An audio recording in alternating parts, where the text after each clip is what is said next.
안녕하세요. 로맨즈의 남성김 변호사. 신혁범 변호사입니다. 혹시 나에게 피해를 끼친 누군가를 처벌받게 하고 싶나요? 그렇다면 고소를 하면 되는데요. 변호사의 도움을 받으면 가장 좋겠지만 매번 그럴 수 없을 테니까 이번 영상에서 여러분께 짧지만 좋은 팁 하나 드리고 싶어서 영상을 준비했습니다. 수사기관에서 좋아할 수밖에 없는 100점짜리 고소장 쓰는 법을 저희 로맨즈가 알려드릴게요.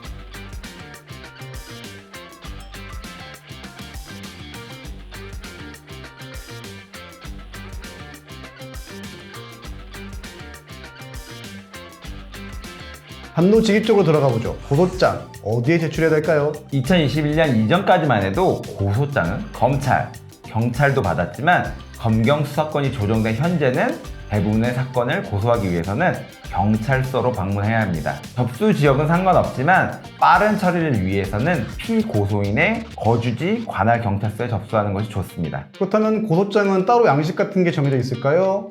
아니면 내용만 잘 쓰면 어떤 형태든 상관이 없을까요? 사실 나라에서 법으로 정한 고소장의 양식은 따로 없습니다. 대신 꼭 넣어야 하는 내용은 있고 그 내용은 이어서 보시죠.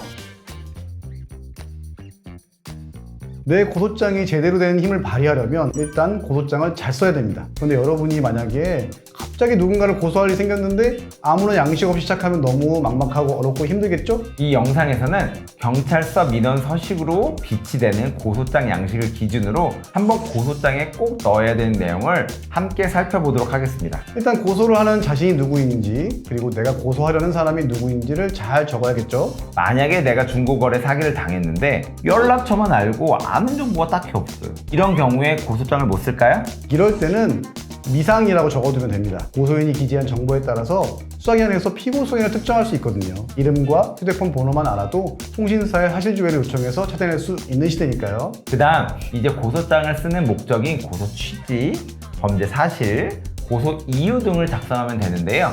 고소 취지는 피고소인이 어떤 죄목으로 처벌받기를 원하는지, 범죄 사실은 범죄가 일어나기 전까지의 상황, 고소 이유는 피고소인의 범죄 행위로 인하여 어떤 피해를 겪고 있는지에 나의 상황에 대해서 작성하시면 됩니다. 고소 이유와 범죄 사실은 이어지게 가급적 작성하세요. 모든 내용은 정확하게 입력하는 게 가장 중요합니다. 물론 법학을 전공한 사람이 아니라면 고소 취지에 뭐뭐죄로 처벌해달라 할 때 알맞지 않은 제목을 적을 수도 있겠지만 이건 수사기관에서 다시 조정을 하면 되니까 괜찮아요. 범죄 사실 그리고 고소 이유는 구체적으로 고소장을 수사기관에서 읽어봤을 때 충분한 이해가 가도록 작성하면 됩니다. 특히 이런 범죄 사실을 적을 때에는 있는 사실 그대로 적는 거잖아요. 이를 뒷받침할 증거도 상당히 중요한데요. 문장으로 잘 적어도 증거 자료가 없다면 수사관들이 이를 신뢰하기는 어렵습니다. 고소할 때 증거도 잘 준비해서 한꺼번에 제출해야 하고 관련 사건으로 이미 다른 사람을 고소한 적이 있는지 또한 같은 내용으로 동일 사람을 고소한 적이 있는지도 표시해야 합니다. 이렇게 봤을 때는 생각보다 쉬워 보이지만 막상 쓰려가면 쉽지 않을 거예요. 그럼 저희가 이전에 썼던 고소장을 가지고 한번 예시를 볼까요? 보시면 고소인, 내가 고소한 사람이 누구다, 그리고 주소, 내 연락처, 수사관이 저한테 연락을 해야겠죠?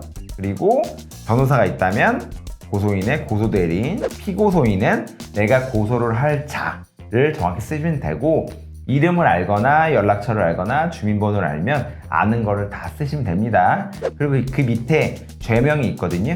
내가 생각하는 죄명을 쓰시면 되는데 죄명을 정확히는 모르더라도 경제 쪽인지 뭐 폭행 쪽인지 성범죄인지 이런 대분류는 정확히 쓰셔야지 처음에 배당될 때 나를 정확히 조사할 팀으로 가기 때문에 시간이 오래 걸리지 않고 효율적으로 진행될 수 있습니다. 그 다음에는 아까 말씀드렸던 고소 취지 쓰시면 되고요. 그리고 고소 이유에서 사실관계에 있는 그대로 써주시고 그리고 내가 주장하는 사실관계를 뒷받침할 증거들을 첨부해서 제출하시면 됩니다. 간혹 고소장에 가능한 모든 써놔야 하나라도 걸리는 거 아니야 싶어서 주구장창 글을 써서 제출한 경우를 본 적이 있는데요. 이렇게까지 여러분의 사연을 구구절절하게 쓰실 필요는 없어요. 혹시 시청자분들 중에 경찰서에 가보신 분들이 계실지도 모르겠지만 가서 보면 진짜 바쁘게 돌아갑니다. 경찰분마다 각자 맡고 있는 사건의 양이 수십 건이고 수백 건이에요. 내가 처한 사항이 어떠하다 등 정말 힘들다 하는 내용보다는 읽는 사람이 한눈에 보기 쉽게 정확히 범죄 사실을 적시하는 게 좋습니다. 또 굳이 안 들어가는 내용이 있을까요? 우선은 이로 인한 나의 피해가 어떤지, 또한 얼마나 이것 때문에 그 사람 처벌받게 하고 싶은지, 이런 부분들은 나중에 이제 작성해 주시면 되고, 범죄 사실, 어떻게 피해를 입었고, 그 사람이 어디에 사는 것 같고, 나한테 뭐를 기망했고, 아니면 나를 어떻게 때렸고, 이런 부분들을 일시, 장소, 그리고 목격자가 누군지, 증거가 뭔지를 정확히 내는 게 제일 중요합니다. 일단은 고소장은 간단하게 6화원째까지 작성하는 게 가장 좋을 것 같습니다. 불필요한 내용은 싹 덜어내고 앞에서 언급한 꼭 필요한 내용을 잘 기재했다면 아마도 여러분의 고소장은 충분히 잘 작성된 고소장이라고 생각합니다. 정리하기가 너무 어렵다면 필요에 따라서 범죄 일람표를 작성하는 것도 좋은 방법이 될 수 있습니다. 나는 범죄라고 생각하고 고소했는데 수사기관의 판단은 달라서 무혐의가 나올 수도 있습니다. 예를 들어 고소장을 열심히 작성해서 냈는데 조사 결과 무혐의가 나왔어요. 도저히 결과를 못 믿겠는데 혹시 다시 고소할 수는 없을까요? 진짜 이게 중요한 건데요. 고소는 같은 범죄 사실로 한 번만 고소할 수 있습니다. 같은 범죄 사실로 여러 번 고소할 수가 없습니다. 그렇다면 무혐의가 나왔는데 오히려 상대방이 저를 무고죄로 고소를 하겠다는데 저는 그대로 처벌받게 되는 건가요? 상대방을 처벌받게 하기 위해 허위로 고소하면 무고죄로 처벌될 수 있지만 그 사람의 행위가 범죄에 해당하는지 진실을 밝혀달라고 하기 위해 고소를 하는 거라면 크게 문제되지 않습니다. 분명히 범죄가 확실한데도 무혐의 처분이 나왔다면 작성한 고소장의 내용과 제시한 증거가 불충분해서 그랬을 가능성도 높습니다.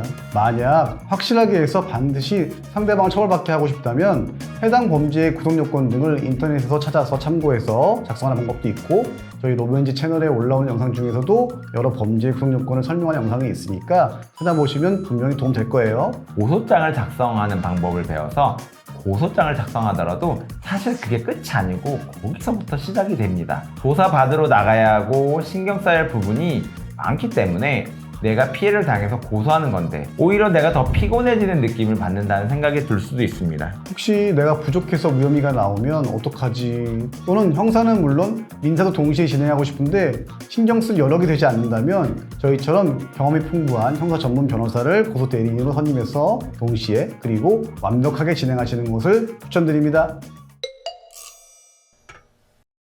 고소를 잘하면 처벌이 가능해지고 민사소송을 통해 불법 행위에 대한 위자료도 받을 수 있습니다. 고소장을 직접 작성해 보시고 너무 어렵다 또는 넌 도저히 안 되겠다 싶으시면 주저하지 마시고 전문가의 도움을 받아 현명하게 해결하시기 바랍니다. 고소나 변호사 선임에 대해서 하고 싶은 이야기가 있다면 많은 댓글 부탁드릴게요.